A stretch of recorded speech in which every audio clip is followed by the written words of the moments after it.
Myst presents War of the Spider, a Warcraft audio drama. Written and narrated by me. Prologue. A cold wind swept over the frigid wastes of Northrend, howling through the mountains and glaciers. All was quiet. All except for the antediluvian kingdom of spider creatures that dwelled deep beneath the snow. The beings known as Nerubians. Two figures could be seen atop the precipice of the frozen throne. One, bat-like and imperious, all wings and horns and hooves with the face of a harlequin. The other, a suit of armor encased in solid ice. Tychondrius the Dreadlord paced back and forth, his hoofbeats reverberating against the surface as he addressed the imprisoned wraith. "Indeed, sire." The title was a mockery. Though the demon and his brethren had taken to calling Azjol the Lich King, Tychondrius still saw him as little more than the soul of a tortured orc, a puppet monarch. Once the world had been sufficiently weakened by an undead apocalypse in preparation for his master's arrival, the Lich King would no longer be necessary. Even now he could still sense Azjol's restrained, boiling fury. A useful trait when pointed in the right direction.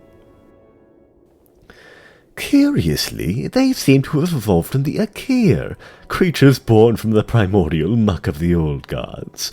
They've established quite an empire beneath the depths, with surprising advancements for such a primitive world. Of course, sire, it is easier if I merely show you. Within Azjol's mind, flashes of an ancient civilization bloomed into color. He saw towering golden spires, massive pyramids, libraries of literature, art, philosophy, and arcane lore. Towering necropoli were suspended in the air, held aloft by strands of silken weave and webbing. Stained glass windows reflected prismatic light upon the inhabitants. And what inhabitants they were! The city was filled with creatures, a peculiar mix of arachnid and man. A variety of arthropodic beings seemed to be living there, some looking more humanoid while others resembled a strange cross between a spider and a beetle. Moreover, they seemed somehow intelligent, civilized, more so than any other species he'd conquered in Northrend. None seemed to rival their organization, their discipline, their strength. He'd never seen anything like it, apart from the Draenei. Tychondrius waited a moment and then continued. At first, I believed they would serve little purpose. Void spawn cannot be raised into undeath after all. And yet, upon closer inspection, it seems they have slipped the leash of the old gods to the point of becoming completely mortal.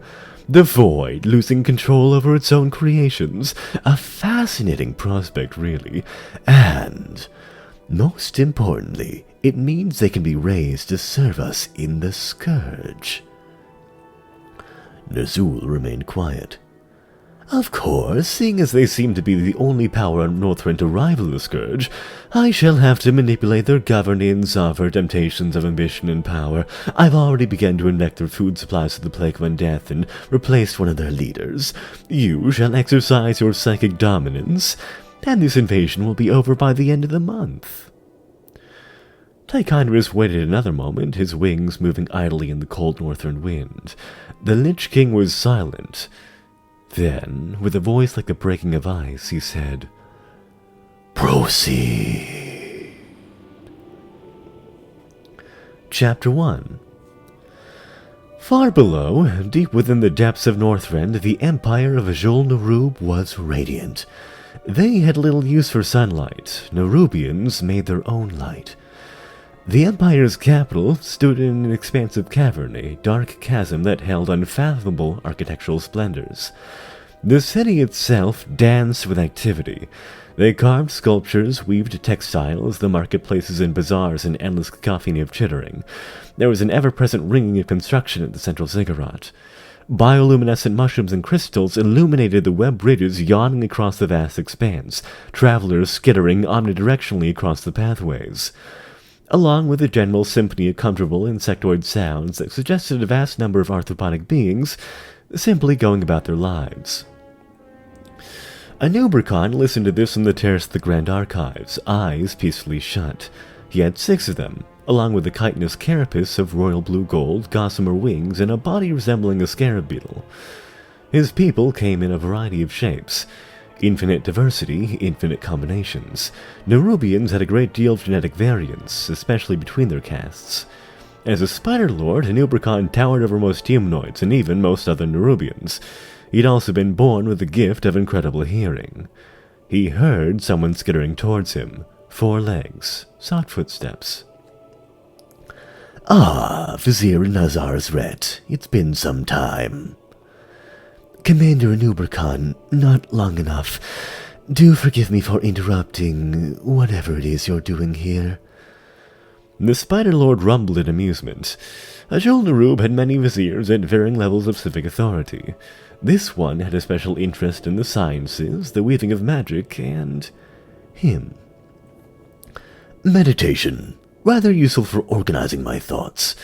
Perhaps I'll teach you sometime if you'll join me in my parlor. The vizier chuckled, a chittering sound from her thorax.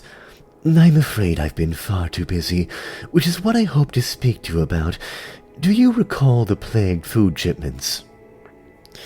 Anubricon nodded. A strange pestilence had begun to show up in various types of food during the recent weeks. Infected Nerubians displayed mild symptoms of fatigue and nausea, before eventually making a full recovery. So I recall. Have you managed to discover anything about it? It's best if I explain along the way. The two traveled through the streets of Azjol-Nerub, bustling with activity. Most skittered out of their pathway, not wishing to draw the ire of a spider lord or vizier. Few would dare to challenge their authority. At first, we suspected this to be an attempt at biological warfare by our enemies, but the Vrykul have been slumbering for thousands of years, and the Drakari are more prone to undisciplined violence. Anubricon clicked his mandibles. He'd faced Drakari before, even though they weren't in active war. Azjol-Nerub had long since adopted a policy of isolationism to avoid unnecessary conflict. They didn't bother the surface, and the surface didn't bother them. Even the Taka settlement of Ice Mist Village, located directly above the Nerubian capital, was allowed to peacefully exist without issue. It is vexing, said Anubricon. I often wonder if our isolation has allowed the world to leave us behind. We've grown comfortable and complacent. Who knows what secrets lie in the surface world? The vizier's mandibles twisted into a smile. Ah, just wait until you see what it does to surface dwellers. They entered the laboratory, its entrance gilded with the arachnid symbol of the vizier caste. A few Nerubian scholars were scuttling about the magical containment cells, filled with rats, spiders, insects, and something much larger. A human, remarked Anubricon. It was found shambling around on the surface. It was odd. Humans are social creatures, usually traveling in packs or large groups, said Nazareth. It looks ill. Anubricon circled the containment cell, watching the specimen appraisingly. Indeed, much of the human's flesh had rotten away, revealing the endoskeletal structure beneath. Its breaths were ragged. 2 eyes stared up at the Spider Lord with terror, incomprehension, and pain. Anubricon looked at the vizier. Is this your doing? Goodness, I wish. If we had such weapons at our disposal, far more of the continent would belong to us. His condition, it's a male, we think, has significantly deteriorated in the hours since its capture. Our tests have been slightly invasive, of course, but Anubricon waved one of his scythe claws towards the scholars. Put it out of its misery once you're finished. I assume you found a correlation with the plagued food shipments. Oh, indeed.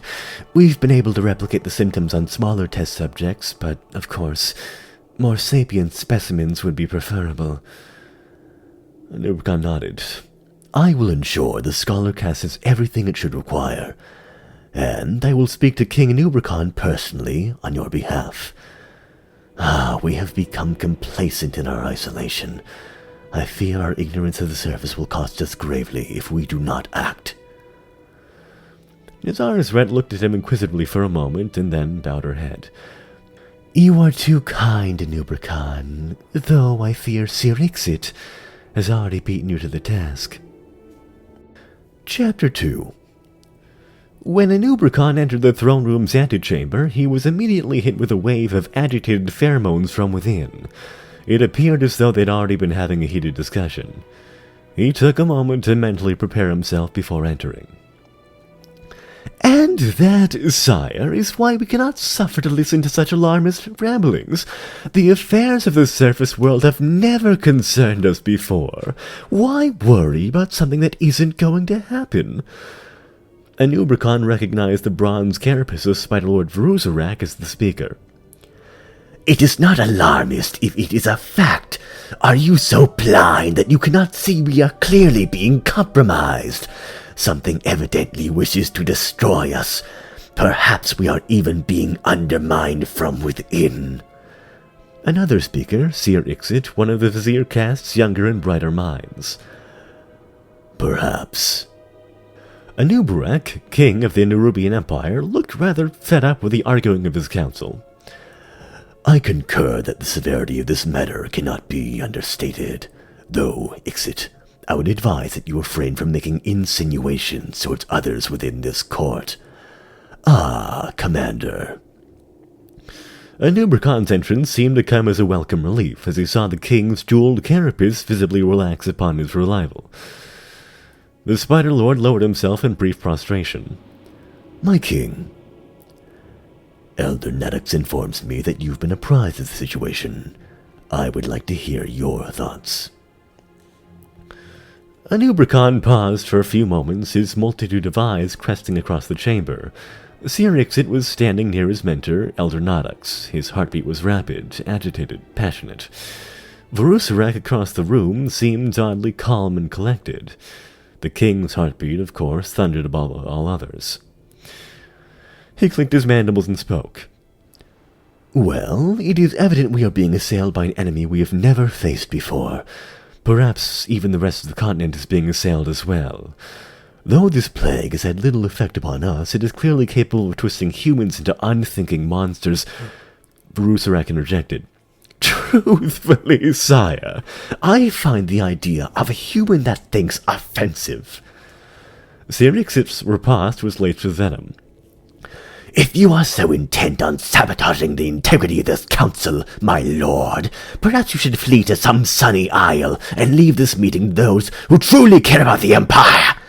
That is enough. Both of you, leave us and compose yourselves, King Anubarak growled. Royal guards skittered out from the shadows to escort the two from the court, Ixit fuming and Varuzarak's mandibles twisted into a strange smile. Anubrakan watched them warily and continued. Regardless, my king, I believe it would be wise to send a contingent to the surface and investigate the source of this pestilence. Though we may draw the ire of the surface dwellers, it is a necessary risk. The Spider King seemed to reflect upon his words, gossamer wings fluttering in the chamber's dim light. Eventually, he looked to Elder Naddox, who cleared his throat and spoke. I believe the commander's strategy is sound. My seers have divined remarkably peculiar readings of late. A terrible power is rising in Ice-Crown Glacier. Visions of death, Nerubians twisted and corrupted. Additionally, they have requested an expedition to the caverns beneath Angehet, the Old Kingdom. We've divined a powerful psychic force which may be the remaining minions of the old gods. Of course, there are legends. King Anubarak shook his head. If any minions of the old gods even remained in Angehet, they would have surely perished thousands of years ago. I hesitate to waste resources upon a fairy tale. Not now. Not while we're spread too thin. As you wish, mused Elder Naddox. Nevertheless, I approve of this expedition to the surface. Commander, if you would find a fitting leader and rally a contingent. The king set his gaze upon Anubrakan, expectantly. Anubrakan nodded. I will lead it myself. Chapter 3. Commander Anubrakan closed all of his eyes and breathed deeply of the chill air of the surface. His thorax contracted as he took a moment to acclimate to Northrend's freezing conditions. The subterranean depths of Azjol-Nerub were shielded from the rapturous winds above, and even now he could feel them buffeting against its carapace. He hadn't ventured above the roof of their empire in some time. Few Nerubians ever did. There was little reason to, after all. Northrend was a frozen waste inhabited by territorial, violent overdwellers. Remaining underground, it offered the Nerubians an age of peace and prosperity. The ice trolls, the Magnetar, they were threats indeed, but his people had abandoned aggression for millennia after a bloody conflict with the half-giants of the east, the Vrykul. War was no longer seen as productive. Azjol-Nerub had more than enough space to engage in its art and philosophy and scholarly pursuits without being bothered. Still, whatever the scholar caste had discovered was far more threatening than any primitive humanoid. It was an unknown variable. This vexed Nerubian. The seers had reported visions of a rising power upon Icecrown Glacier, and a strange disease had overtaken much of Northrend's weaker populace, the humans in particular. Nerubian intended to ascertain its source. His contingent was small. A few warriors, a couple web spinners, and Seer Ixit, a vizier, eyes forth with cold determination. If the Nerubians were seen walking the surface in greater numbers, the surface dwellers could interpret it as a threat or act of war. Not that Nerubian and his kin had anything to fear from the surface. His talons glistened with coiled power, like a tightly woven spring, waiting to be unleashed. By Nerub, it had been too long. Containing his anticipation, he signaled for the contingent to move forth with a brief burst of pheromones. They stalked the snow with discipline, with purpose, like the apex predators they were. Seeing their movements, the commander couldn't help but feel as though this is what his people were made for. The years of prosperity under King Nerubian and his predecessors had allowed for innumerable advancements, yet their lives lacked the thrill, the rush of blood, the adrenaline of glorious combat. Oh, how he longed for it! And then Nerubian realized why that could never be. To be a slave to instinct, to desire, a weapon of violence. His people had worked tirelessly for millennia to reject their past, to deny the impotent, senseless cruelty of their creators. It would not be undone by mere instinct. A slave was a slave. Some of the scholar caste speculated on the fate of Nerubian kind's long-lost relatives, the Mantid and the Karaji. Had they managed to emancipate themselves from the old gods, or were they still violent thralls, deprived of the beautiful gift of free will? Oh, the surface held so many secrets, it vexed Nerubian. His people would unravel and discover them all, someday. There were more immediate secrets to unravel at the present time. Their clandestine march across the icy tundra, which he knew to be called Dragonblight, moved with efficiency. It was a barren waste, laden with the bones of dead worms and ancient dragons. They would soon come upon the place whereupon the lone human had been found originally. Within his mind he could still picture its suffering. What manner of pestilence or magic could do such a thing? Suddenly he heard footsteps, several pairs, varying sizes, small ones, large ones, crunching in the snow. An eclectic group, Tonka, Tuskar, humans, ice trolls, and a Magnetar, of all things. His carapace bristled. To imagine such beings traveling together was nigh unthinkable, yet even through the howling wind, his hearing did not deceive him. He immediately signaled for the contingent to burrow, all save for Seer Ixit. They did. The vizier watched him carefully. "All right, Commander, how shall we proceed?" Nerubian thought for a moment and then rumbled, "Diplomatically, for now." With a mandibular grin, Seer Ixit flashed a spell of arcane linguistics upon the commander. Nerubian could feel the language processing part of his brain altered by the spell weaving, his auditory cortex flashing with new information. Then he folded one scythe claw over the other and waited. Crunch, crunch. The footsteps drew closer, and then through the fog he saw them. It was exactly as strange as he'd suspected, an odd menagerie of Northrend's various races. It was led by a Tuskar, a blubbery humanoid walrus creature adorned in black armor with blue eyes shining with an eerie glow. Others followed behind it, the bison-like Tonka, the muscle-bound ice trolls, Wolvar, and indeed, several humans. They shambled forth, dazed, as if they'd been wandering for days. Nerubian wondered how they hadn't frozen to death by the blizzard. He cleared his thorax and spoke up, his multitude of eyes appraising the group's reaction carefully. "Be not afraid. I am Commander Nerubian of Azjol-Nerub, and we mean you no harm. We are investigating—" He trailed off. He'd been expecting maybe fear, shock, confusion possibly. But there was absolutely no reaction from the menagerie. He strained his hearing. And that's when he noticed the detail that his subconscious was screaming at him to detect. Not a single one of these creatures had a heartbeat. Not one. The Tuskar's cold blue eyes burned like a revenant. Then, drawing a crude blade from its back, it lunged towards Nerubian, going for the kill.